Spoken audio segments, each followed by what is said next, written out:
Somos os guardiões da sombra, das laranjeiras e das oliveiras. Semeamos as ideias como fermento na massa.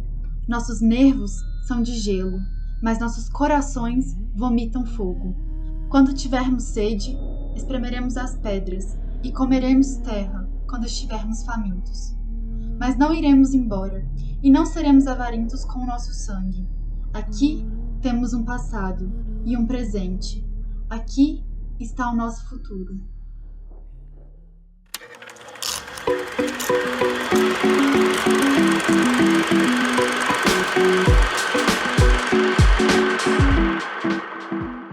Meu nome é Naila Guerra, eu sou estudante de audiovisual na ECA USP e sou curadora do Sinusp. Meu nome é Giovana Macena, também sou curadora do Sinusp e também sou estudante do audiovisual. Hoje a gente está aqui com o Geraldo Campos para falar sobre a obra da Larissa Sansur, que é uma das cineastas que está compondo a nossa curadoria da mostra Inscrevendo Passados no Horizonte. E a Larissa Sansur é uma artista nascida em Jerusalém. Ela estudou Belas Artes em Copenhague, Londres e Nova York. Ela tem um trabalho extremamente interdisciplinar, com um diálogo muito forte com a política atual, misturando diferentes expressões artísticas. E ela aproxima a realidade e a complexidade da vida na Palestina e no Oriente Médio das diferentes formas de entretenimento e passatempo televisivo, criando obras extremamente ricas e sofisticadas esteticamente, e muito interessantes em termos de conteúdo também. A gente vai falar um pouco dos filmes da Sansur. Um deles é a Space Exodus, que foi lançado em 2008 e revive a chegada do homem à Lua, mas é através de um processo de apropriação daquele gesto, já que é a própria Larissa, que é a astronauta, e ela está lá para representar a Palestina. Então, quando vai fincar a bandeira, não é a bandeira dos Estados Unidos, como aconteceu, e sim a bandeira da Palestina. Então, representa um processo de ressignificação do tratamento dessa chegada à Lua.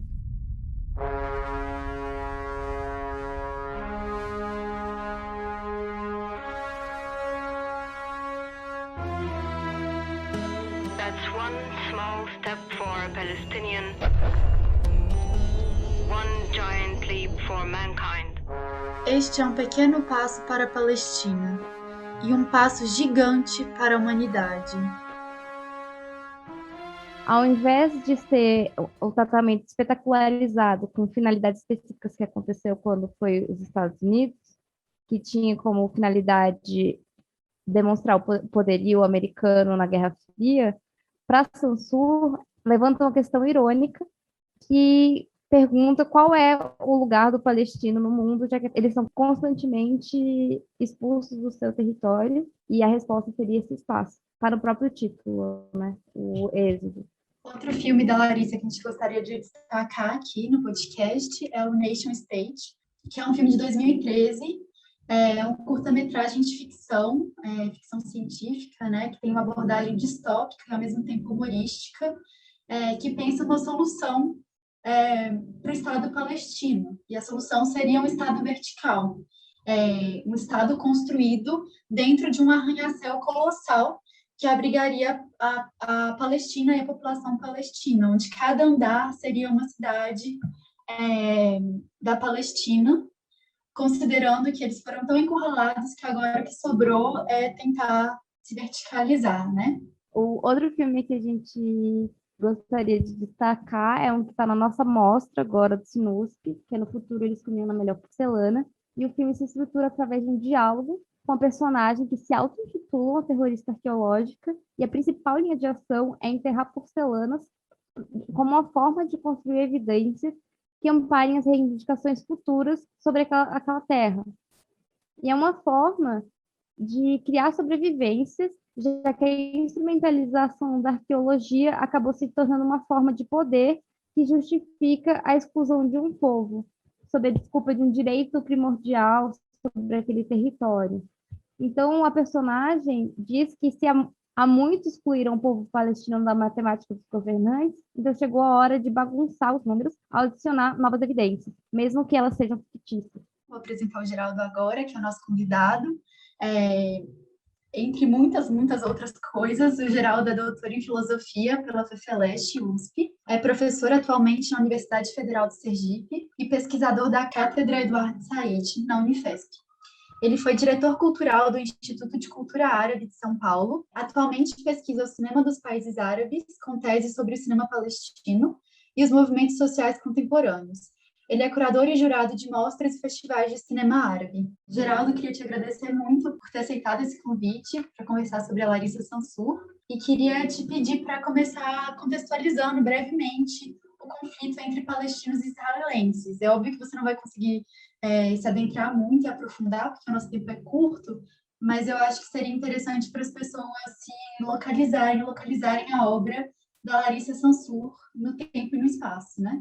Muito obrigado, em primeiro lugar, obrigado pelo convite. É um prazer falar com vocês. E parabéns pela iniciativa, né? Pela iniciativa do podcast, da mostra, pela seleção da curadoria. É uma bela mostra. E eu vou aproveitar o gancho da sua própria pergunta, quando você disse que precisamos situar a obra da Larissa no tempo e no espaço. E aí, em resposta a essa primeira questão, eu acho que você já fornece na sua própria pergunta as duas coordenadas que eu tomo sempre como referenciais para pensar isso, né? O tempo e o espaço. Majoritariamente, a gente pensa os conflitos, os confrontos, as disputas geopolíticas, os extermínios, os fenômenos, digamos assim, que são analisados no campo das relações internacionais, nas suas dimensões espaciais. Privilegia-se essa dimensão espacial na medida em que a gente está olhando um fenômeno concreto, que é a disputa por territórios. Agora, há essa segunda dimensão, que no meu caso foi a dimensão que eu escolhi enfatizar na minha pesquisa, e busco, na verdade, enfatizar nas minhas pesquisas sobre a arte produzida no Oriente Médio, particularmente sobre o cinema palestino, que é o tempo.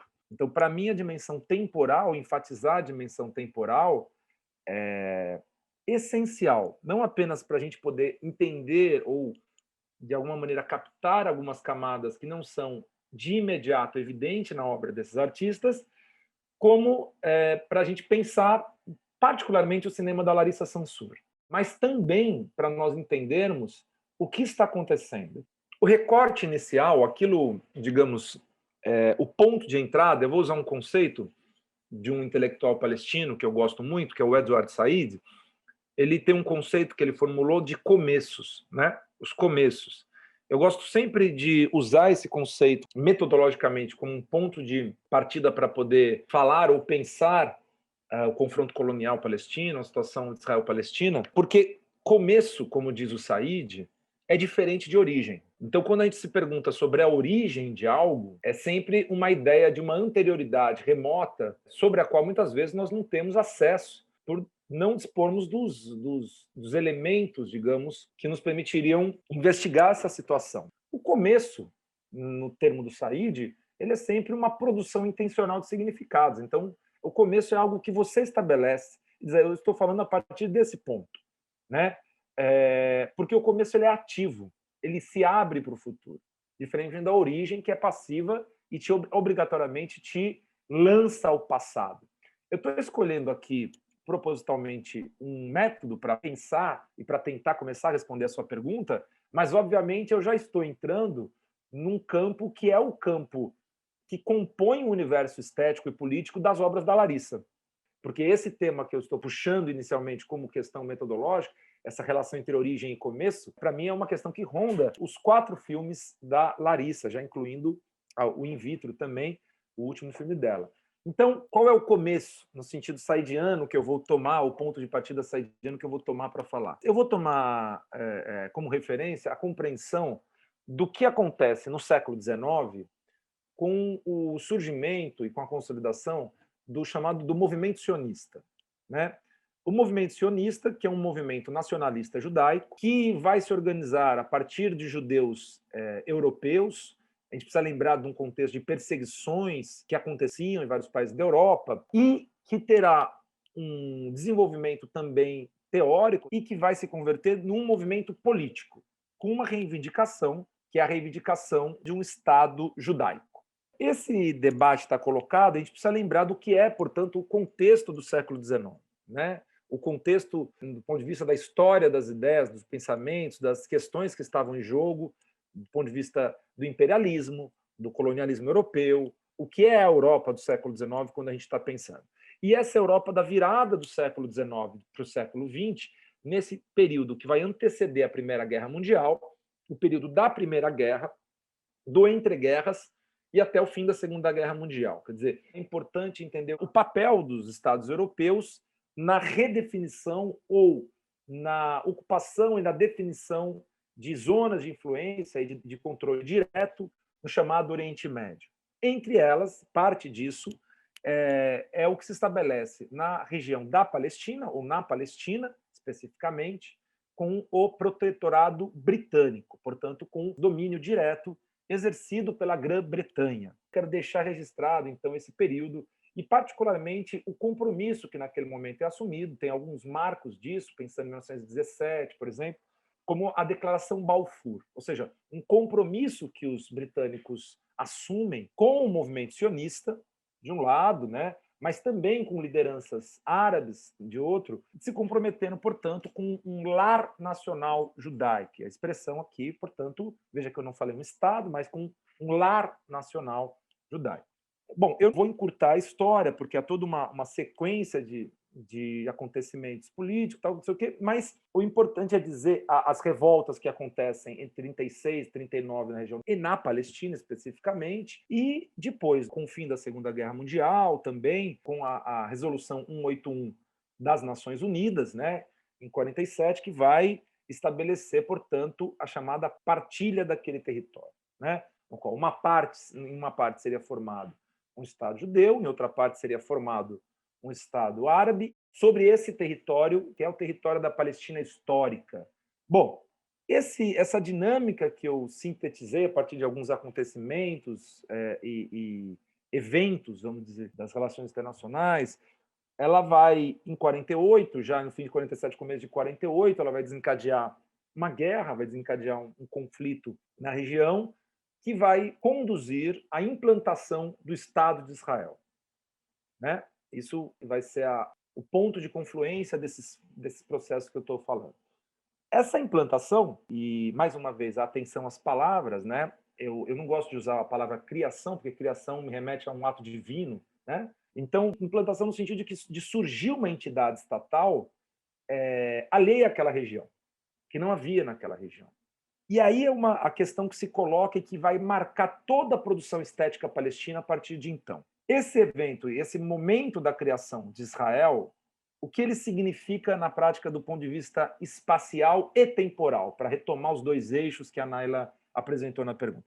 Do ponto de vista espacial, ele significa ocupação de um território. Então, portanto, a Palestina, né, ela passa, naquele momento, por uma destruição. Então, são mais de 500 vilarejos destruídos e a consequente expulsão de cerca de 800 mil pessoas. Evidentemente, com um processo de violência muito intenso.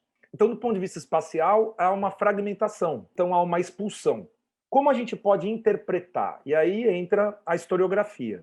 Como que cada ator lê esse processo? Os israelenses vão tratar esse processo como um processo de guerra de independência, de constituição do Estado Nacional Israelense, né? O Estado-nação, que nomeia o segundo filme de Larissa, né? O Nation State. Então, naquele momento, um Estado nacional se constitui, que é o Estado Nacional Israelense. Como os palestinos leem 48? Os palestinos tratam 48 por um termo em árabe que se chama Nakba. A tradução de Nakba seria a catástrofe, para dar dimensão do tamanho do que é essa tragédia e do que significa como trauma coletivo. A ideia do que significa ser palestino vai ser completamente influenciado por esse, eu vou chamar de ponto de inflexão, ou, se a gente quiser, o ponto do trauma, ou, se a gente quiser, a catástrofe. Então, vamos chamar. A catástrofe, ela é a marca não apenas da produção da memória, mas ela passa a ser a marca da produção estética palestina, da arte palestina. E, evidentemente, ela vai ser o propulsor da elaboração cinematográfica palestina a partir de então. Desde que a Naila trouxe a primeira vez a Larissa, a gente sempre achou e sempre comentou como parece que ela trabalha muito nisso para questões que parecem realmente surreais, ela traz soluções surreais, né? Ela beira algumas vezes ao absurdo, ou ela vai para a fantasia, muitas vezes porque as perguntas que parecem propor querem esse tipo de resposta, sabe? Então, acho que ela cria esse impacto, assim, quando a gente vê os filmes. É muito interessante. Eu gostei que a palavra que Giovanna usa, né, de algo surreal. O cinema palestino, a ideia da realidade, da surrealidade, a ideia do jogo com o absurdo, eu acho que o grande artista que coloca isso e que ganha uma expressão internacional ao redor da problematização dessa noção de realidade nas artes palestinas é o Elias Suleiman. Toda a obra cinematográfica do Suleiman, de alguma maneira, o tempo inteiro ele está jogando com esses limites, né? Mostrando para a gente que, em algumas situações, há momentos em que a realidade é um limite muito estreito para a gente conseguir lidar com certas coisas. No caso da Palestina, quando a gente pensa, a própria Larissa, né, quando ela fala sobre essa questão surreal, ela fala o que acontecia em relação à Palestina é tão surreal que as pessoas começavam a pensar que ela estava sendo tendenciosa porque ela vinha de um lado da narrativa. Então ela falava assim, então seria mais honesto eu também trabalhar no campo surreal. E me lembro da Larissa dizer naquela ocasião que ao trabalhar sobre o campo da ficção científica, ela falou, primeiro, quer dizer, que ninguém imagina que a ficção científica não é, de cara, o primeiro gênero que alguém associa ao conflito Israel-Palestina, ela dizia, né? Já não é uma coisa comum. E segundo, ela fala, quando eu estava trabalhando com as questões na linguagem documental, a primeira pergunta que sempre me vinha é assim, mas você não teve a preocupação de mostrar o outro lado? O documentarista não tem sempre que mostrar os dois lados? Então eu me desloco para o campo da ficção científica. Ninguém exige de alguém que está trabalhando num campo da ficção científica que mostre os dois. Não faria muito sentido no campo ficcional colocar em questão essa ideia de que você, na verdade, só está mostrando um lado da história, você está mostrando uma ficção. A ideia de ficção ela é central para a Larissa, portanto. Sobre essa questão do documentário, né, da passagem dela do documentário para a ficção, tem uma questão também que ela coloca, que eu acho bastante interessante, sobre como a ficção científica é um gênero muito atrelado ao cinema de Hollywood, às grandes produções, a um grande orçamento, e como é potente e como há uma inversão na produção, uma Palestina, quer dizer, nos ditos países de terceiro mundo, né, que tem orçamentos muito menores para fazer seus filmes, cria uma ficção científica. Então, tem uma apropriação desse gênero também, né? E, no geral, esses filmes de ficção científica, os Estados Unidos é colocado como a potência, o protagonista ali, então há uma reapropriação desse gênero.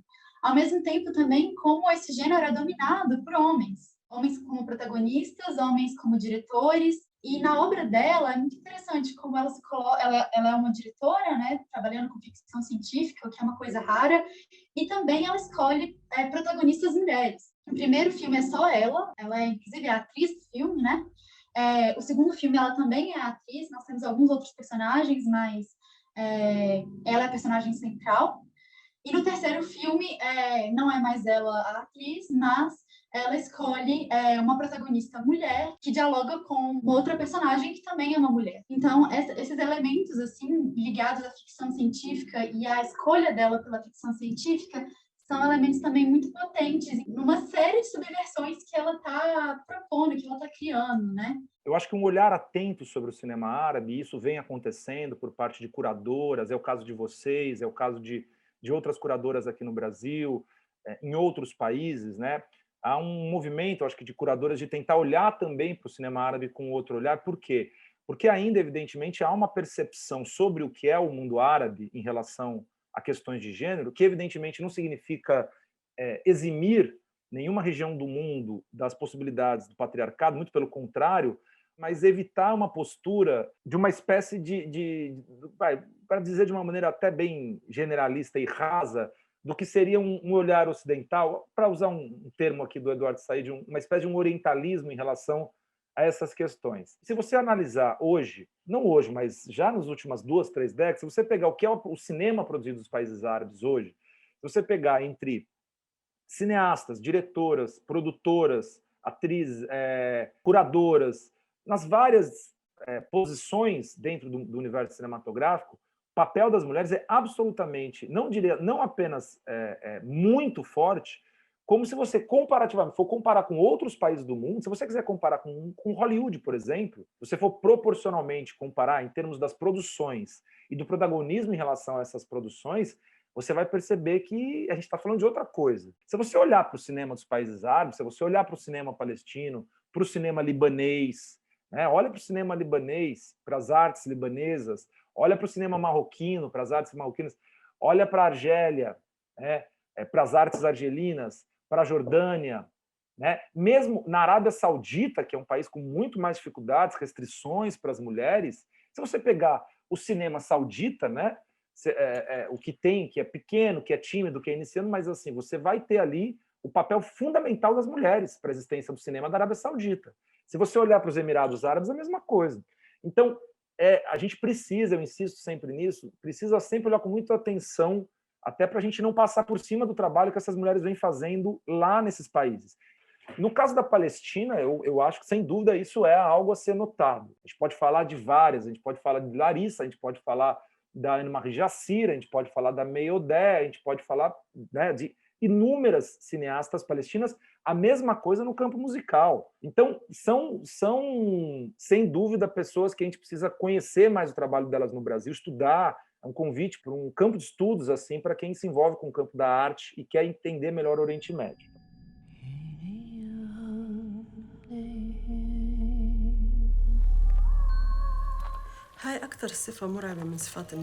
O apocalipse nunca é esse único evento catastrófico. Ele aproxima-se sorrateiramente.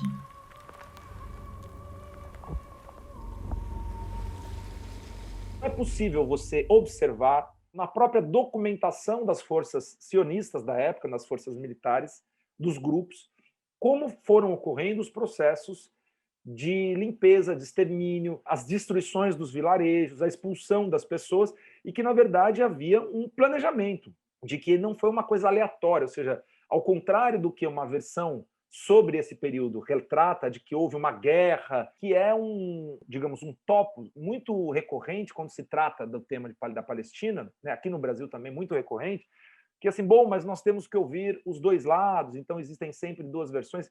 Eu costumo dizer que nunca existem dois lados sobre nenhuma coisa, existem sempre muitos lados, né? A própria noção de que tem dois lados já desconsidera que dentro de cada lado existem vários lados. Então, essa ideia dos dois lados. Mas há um problema nisso, que é você estabelecer um patamar de legitimidade que passa por cima da limpeza étnica. Então, é uma catástrofe no sentido de não inscrita na história. Então, o surreal não é apenas a implantação de mecanismos absolutamente sofisticados de gestão da morte sobre aquele território, de controle da vida, de eliminação, de extermínio, mas o surreal é isso ser silenciado ainda. É uma pergunta que o Ilan Pappé se coloca no livro dele, nesse livro sobre limpeza ética. Ele falou, o estranho é que em 1948 você já tem uma imprensa, você tem fotografia, você tem imagens. Como é que a comunidade internacional, chamada comunidade internacional, como é que é um silêncio sobre isso? Como é que você tem uma limpeza étnica? Como é que você, basicamente, toda uma população, quase toda uma população é deslocada forçosamente, você mantém situações como a faixa de Gaza, em que é uma situação, talvez, poucos lugares sejam tão emblemáticos para a aplicação do conceito de necropolítica como a faixa de Gaza, né, que é um conceito hoje tão debatido, tão discutido no campo das ciências humanas, esse conceito do Mbembe de necropolítica. A ideia do apartheid, de você ter a mesma população vivendo dentro do mesmo estado, do mesmo território, e você ter uma diferenciação do ponto de vista de direitos sociais e políticos. Uma parte da população ser autorizada a fazer algumas coisas e uma parte da população não ser autorizada. E se você se levantar contra isso, denunciar isso, você ainda pode sofrer, ser vítima da acusação de antissemitismo. Quer dizer, a surrealidade de você sequer poder denunciar uma situação de violência extrema é a matéria-prima do pensamento desses artistas. E no caso da Larissa também. É disso que a Larissa está tratando.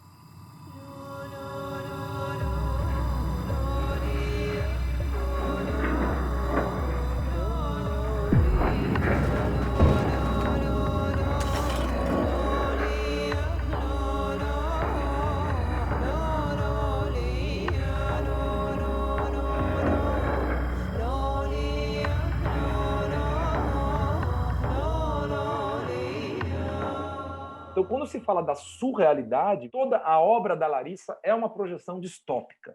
Ela opera no campo da distopia, mas ela opera no campo da distopia de uma maneira muito particular, porque ela não cai num niilismo cínico ou irresponsável, no sentido de dizer, olha, é isso, não tem mais absolutamente nada a ser feito, porque ela está fazendo. A prova dela, a resposta do campo político-estético, é o fato de que ela continua fazendo filmes. E aí uma frase que eu me lembro claramente da Larissa falando nesse dia, nesse debate que ela fez em Paris, e até falando com uma certa veemência, ela falou, eu não quero mais despertar só a solidariedade das pessoas. Eu não quero que a Palestina seja só apenas motivo de despertar uma espécie de compaixão. Eu quero que ela produza fascinação. Eu me lembro dessa frase da Larissa, que é uma bela frase. Eu quero que a Palestina produza fascinação. E o fato de a gente estar fazendo esse podcast hoje é um exemplo que ela é uma prova de que ela foi bem sucedida. Você se autodenomina terrorista narrativa. Não está procurando problemas? Claro.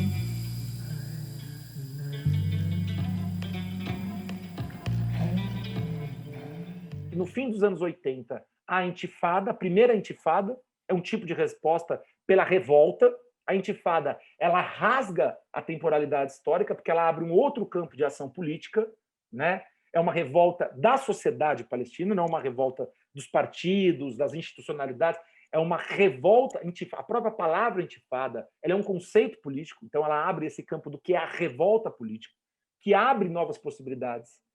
Depois você vai ter a segunda intifada. E aí você tem os acordos de Oslo nisso aí. O que os acordos de Oslo estabelecem? Um novo regime político.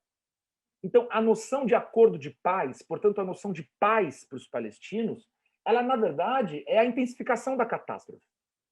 E ela é a intensificação acelerada da catástrofe. Porque, a partir dali, tudo que não há para os palestinos é a paz. Muito pelo contrário.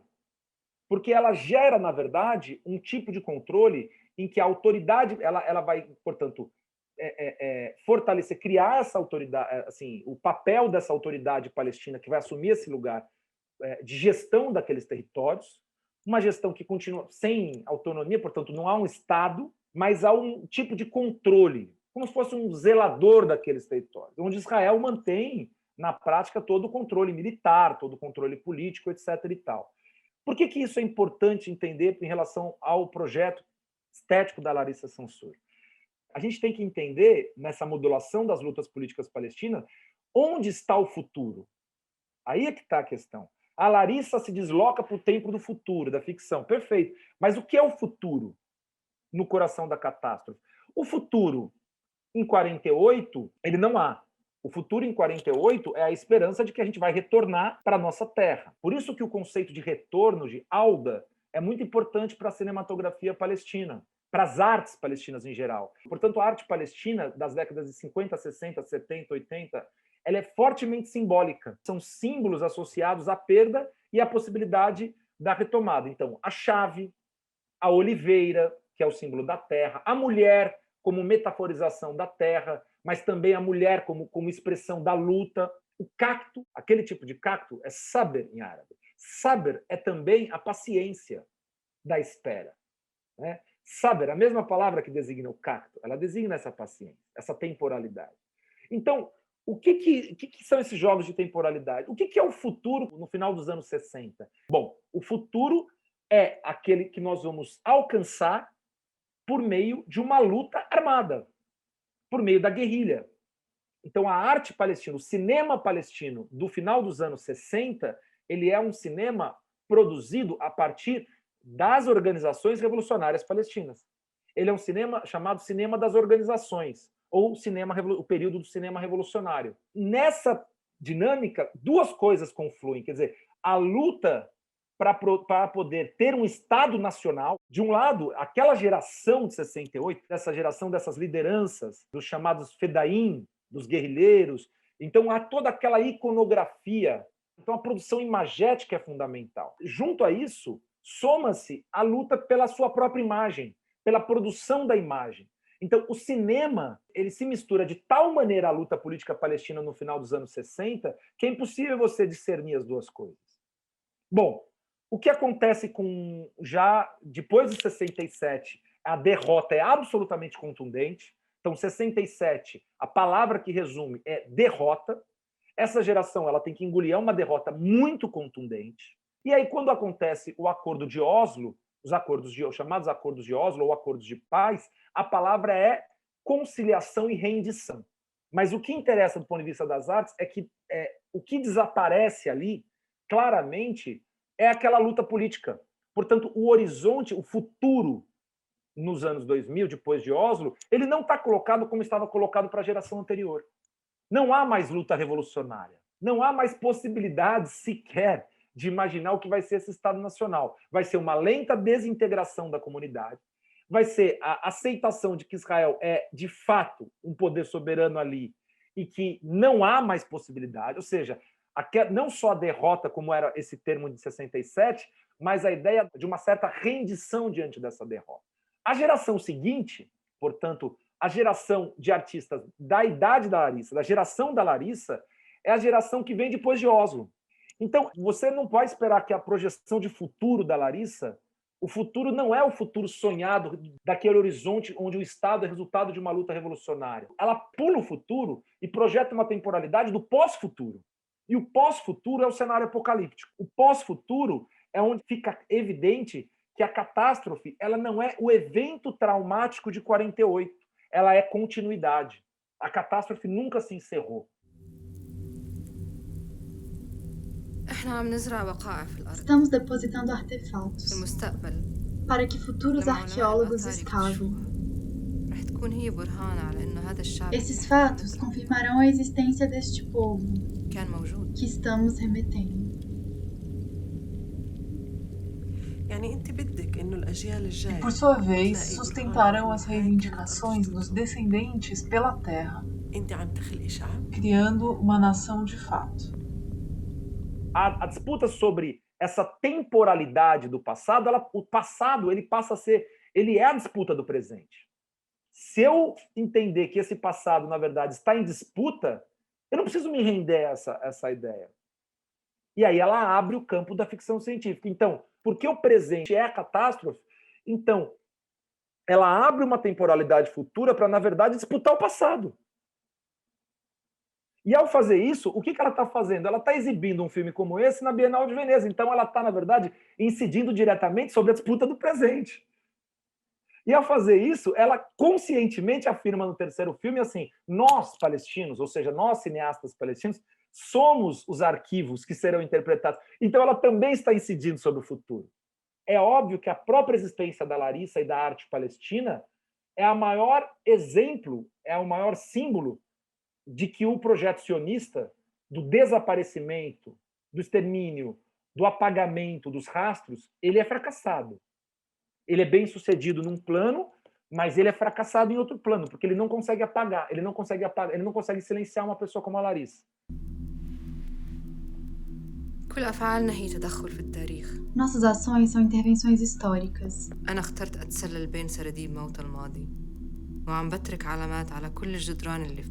Estou invadindo as catacumbas do passado, deixando marcas em cada parede do meu caminho. فأنت عم تعملي اللي بتعمليه عشان تثبتي إنه الميثولوجيا بتكون تاريخ والأحداث السياسية. Você está sugerindo que a ficção tem efeito constitutivo na história e na realidade política. Então eu tenho que criar possibilidades temporais para poder falar sobre o passado, mas falar sobre o passado sem ser engolido pelo trauma, porque o trauma pode desmobilizar. O trauma pode te atirar numa lógica nostálgica em que você continua esperando a vinda do Messias Salvador, do tempo messiânico, se a gente quiser usar o termo benjaminiano. Então, a gente está esperando quem vai ser o salvador da pátria, que num grande acordo de conciliação nacional, né, vai vir e vai nos redimir, vai nos salvar. E aí nós vamos ter, né, um momento... Não tem mais essa possibilidade. Os filmes da Larissa não têm conciliação. Nossos governantes não veem nada que seja incongruente com a sua verdade. Só nos veem quando nos rebelamos. Em tempos de paz, deixamos de existir mais uma vez. Nós somos os Messias esperados pelas gerações anteriores. Ela é a Messias, né? E ela assume esse lugar. A minha narrativa, aquilo que eu estou dizendo com os meus filmes, era essa que estava sendo esperada. Eu não preciso projetar a vinda do grande acontecimento revolucionário que vai vir e vai romper o tempo da opressão. Por quê? Porque Oslo já aconteceu. É depois de Oslo, por exemplo, que o absurdo passa a ser introduzido no cinema palestino, na arte palestina. Eu acho que ela parte por um caminho, em vez de buscar esse caminho da conciliação, ela busca o caminho da terrorista narrativa, né? No Porcelana, né, no futuro eles comiam da melhor porcelana, que é o filme que está na nossa mostra, a personagem tem uma autodefinição de terrorista narrativa. Em alguma medida, a própria Larissa se torna uma terrorista narrativa. Quer dizer, a personagem do filme dela se autodenomina uma terrorista narrativa, mas a Larissa faz o mesmo processo ao fazer as suas obras. Então, a personagem fala, eu estou enterrando provas para que no futuro saibam que o meu povo existiu aqui. Então, ela está plantando provas, criando provas, né? Ficcionalizando. A Larissa, ela faz o mesmo processo, por exemplo, com Space Exodus.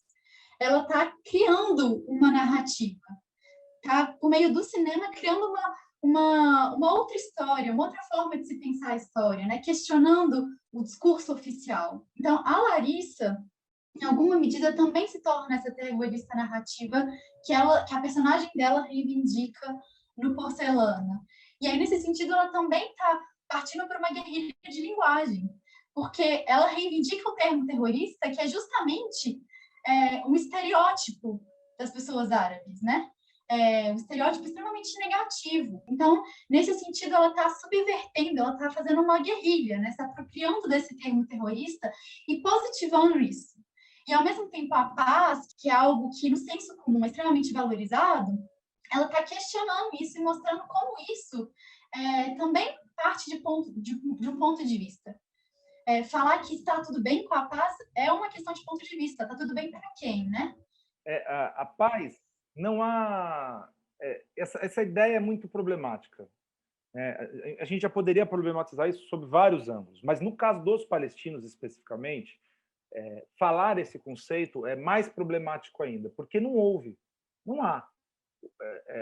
Porque você tratar por paz a permanência de uma prática de extermínio, de negação de direitos, que inclusive se manifesta na produção legislativa do Estado de Israel, então há uma produção de leis, por exemplo, a quantidade de leis de um Estado de apartheid que foram produzidas nos últimos anos é muito impressionante. E o que é o terror da narrativa? O terror, na minha opinião, do terceiro filme é porque ela vai desmontar o que é a base que mantém, digamos, ideologicamente, politicamente e tal, que mantém a ocupação colonial israelense, que é um tipo de ocupação, de ocupação colonial que alguns autores chamam de colonialismo de povoamento. O que caracteriza? Então, esse colonialismo de povoamento, você tem que lidar não só com essa ocupação da terra, né, mas você tem que constituir ali também, sobre esse Estado, você vai ter que constituir um povo, porque não há. Quer dizer, havia judeus, evidentemente, antes de 48, porque já no fim do século XIX há uma migração, há uma transferência de pessoas da Europa que vão chegando na Palestina, de judeus europeus, e essa transferência forçada de pessoas locais, nativas, de palestinos que vão saindo. Então, havia uma população judaica, ainda minoritária, mas a Larissa vai mexer, o terror é porque ela mexe no cerne da questão, que é a legitimidade sobre a terra. O que produz o ato da legitimação política não é a guerra. O que produz a legitimação é essa elaboração mítica. Toda nação produz um processo de elaboração mítica. A Larissa, ela deixa isso claro no terceiro filme. Ela entende que a nação, se a gente quiser usar um conceito muito utilizado nas ciências sociais para pensar, do Benedict Anderson, né? A nação é uma comunidade imaginada. Então, toda nação pressupõe essa dimensão mítica, pressupõe aquela ideia de origem que eu falei, certo? Agora, o que significa isso num contexto de limpeza étnica, né? O que significa isso num contexto da catástrofe?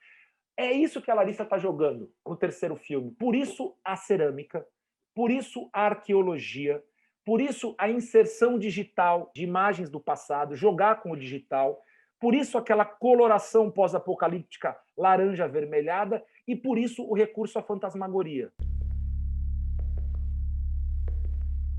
في نقطة Após certo ponto, لما تتجاوزيها a morte deixa de significar ببطل له علاقة بحياة فرد واحد، a perda de uma única vida. ببطل إشي شخصي. Nem sequer é pessoal. وجودنا الجماعي هو اللي بخلينا كلنا أهداف. É o que somos como um todo que nos qualifica como alvo. É sobre a minha irmã, mas também não é mais sobre só a minha irmã. Tem uma hora que uma morte já não é mais só uma morte. A morte da Marielle não é só uma morte. É mais do que uma... ela já é um índice de uma outra coisa que está em movimento, que está acontecendo. Ela é a expressão de muitas mortes. Né? Então, a morte da irmã no terceiro filme, ela foge do debate moral, ela foge do debate do trauma individual, ainda que ele existe, ela não elabora isso no plano do trauma individual, mas ela elabora isso na ideia de nação. Porque o futurismo da Larissa é, no fundo, um espaço para poder reivindicar o passado de uma maneira muito específica. E é fazer os mortos falarem. Agora, os mortos falam pelas nossas gargantas. No fundo, a questão que a Larissa, o tempo inteiro, aquelas imagens do terceiro e do quarto filme especificamente, qual é o compromisso que a gente tem com os mortos? Dizer que os mortos precisam ser salvos, no caso da Larissa, é evidenciar a ficção que está na base da ideia de nação. No caso, praticamente ali, quando ela está falando do que é o Estado Nacional israelense, quando ela tenta desmontar isso, ela fala assim, um produto ficcional, só que é um produto ficcional com consequências materiais. Como é você produzir cinema em Gaza, na faixa de Gaza? Se você não consegue, se Israel controla a quantidade de quilocalorias que entram naquele território para manter as pessoas vivas, a gente falando de necropolítica, né? Se você não consegue entrar, se não entra cimento para você fazer uma reforma na sua casa, Gaza, como território de extermínio, como situação limiar da condição da existência humana, como é que você produz cinema? Então, é óbvio que as pessoas vão tentar sair, as pessoas vão... mas, assim, você não consegue ter um centro cultural. O último que tinha foi bombardeado. Então, a gente não tem ideia do que é isso, né?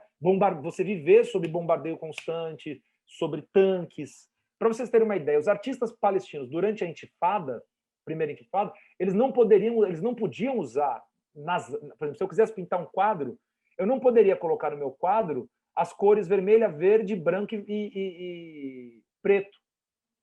Então, se você é um pintor e você não pode pintar um quadro com as cores da bandeira palestina, ou se o seu ateliê é destruído, ou se as suas obras são saqueadas e são destruídas, ou se você é preso, o que é você produzir arte num contexto de apartheid? O que é você produzir arte sob a catástrofe como continuidade, sob a destruição permanente, onde você não vai ter uma sala de cinema? Eu digo isso porque a Palestina tinha salas de cinema. A Palestina tinha antes da Nakba, né? Você tinha você tinha exibições. Hoje, por exemplo, em Gaza, você tem o Khalil Moussaïn, é uma pessoa importante, ele organiza um festival de cinema que chama Red Carpet Film Festival, que é no meio das ruínas, e é muito simbólico isso. É muito simbólico sobre uma reflexão sobre o papel do cinema hoje, sobre o que é o próprio cinema como arte, nessa relação entre estética e política, né? Como o cinema se coloca. Então, o que é você organizar um festival de cinema no meio das ruínas? A obra da Larissa, como eu disse, é um convite para a gente olhar para as questões contemporâneas e, portanto, olhar também para a condição brasileira, né? Para a gente pensar também dilemas que a gente enfrenta aqui e, particularmente, dilemas que os povos indígenas, que os povos quilombolas, que vários povos enfrentam aqui no Brasil, né? Porque também nós, como nação, também somos um fruto fictício e agora os fantasmas brasileiros também estão aí. E é isso, quem herda a terra da narrativa? Uma coisa para citar, para terminar com o poeta, o Mahmoud Darwish, né? Quem herda a terra da narrativa, né? O que é o que é essa possibilidade de você elaborar a Palestina? Não se trata mais de representar algo. Quando você está mexendo com catástrofe, em alguns momentos, a ideia da representação, mesmo que seja uma autorrepresentação, ela já é muito limitada. Porque o que você vai representar? Na verdade, você vai projetar, você vai elaborar, você vai fazer a Palestina. A Larissa está fazendo a Palestina também. Né? A Palestina como ideia, a Palestina como realidade. Não se trata só de ficarmos restritos a um certo paradigma liberal da representação. É muito limitado diante da catástrofe. Mas a grande pergunta que eu terminaria dizendo é assim, qual é o horizonte do possível também?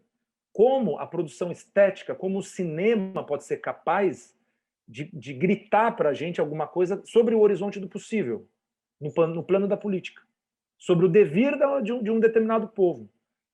Mesmo que esse horizonte do possível seja apocalíptico. Então é de dentro do apocalipse que eu vou implodir.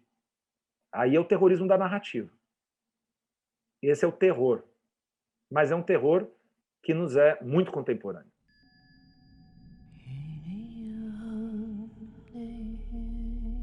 Nós começamos esse podcast com um poema, e o nome desse poema é Não Iremos Embora, do poeta e político palestino Tawfik Ziyad. Além disso, ao longo do podcast, vocês ouviram alguns trechos do filme No Futuro Nós Comíamos da Melhor Porcelana, da Larissa Sansur, que é o filme que está na nossa mostra. Os outros 2 filmes, Nation State e Space Exodus, vocês podem encontrar no Vimeo da própria Larissa. É isso, pessoal. Obrigada por nos escutarem. Acompanhe a mostra Escrevendo Passados no Horizonte, que está disponível até o dia 16 de maio, nas nossas plataformas e redes sociais.